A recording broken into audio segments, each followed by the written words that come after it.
Even though I was living I had my whānau around, I still felt like I didn't belong anywhere.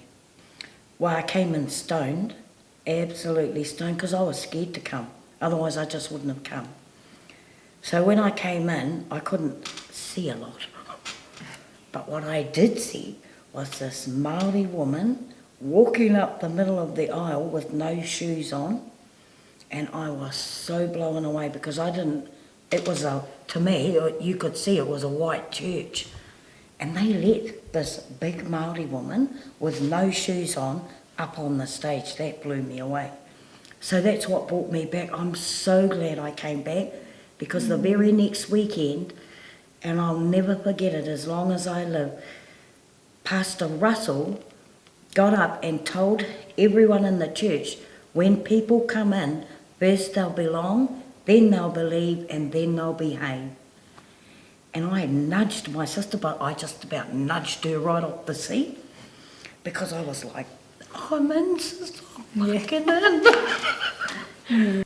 You know, we share our mokos, are born on the same day. That's a miracle. And I have the utmost respect and inspiration for Pastor Sue. She came into a messy, messy life, and I was like, kia ora, meet the whānau, because we were really quite messed up. Down with some groceries the very next morning, and this is how she came in. Who does this? With a whole heap of Māori, you know. She goes with her shopping bags, and she comes in, she goes, yoo-hoo!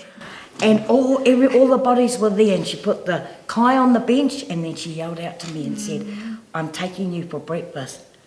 You know, if I could have hit the ground crying, I really would have, because I was so scared Sue wouldn't come. So that was the beginning of our journey, and then I started to trust. Well, exactly what Pearl said, that we met in church, and she was feeling possibly very intimidated by me, but I wasn't feeling a bit intimidated by you. I didn't feel I ever had to fix Pearl.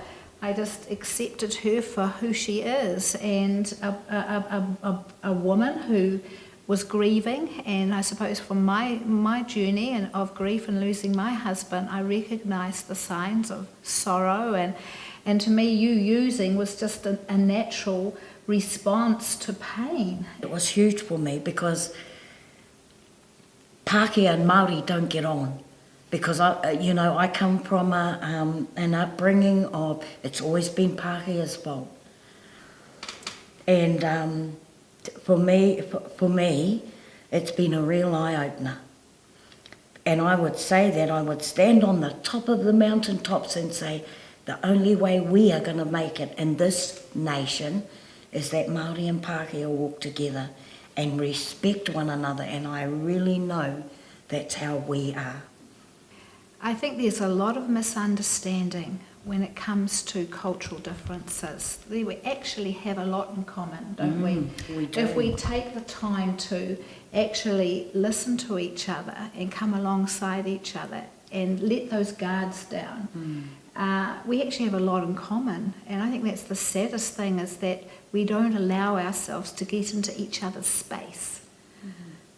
To discover the value in each other. And we have this saying, don't we, Pearl, that there's gold in every culture. And there's dirt in every culture, but there's a lot of gold. And we've just been determined to find the gold and to find the ground in which we can find common ground together.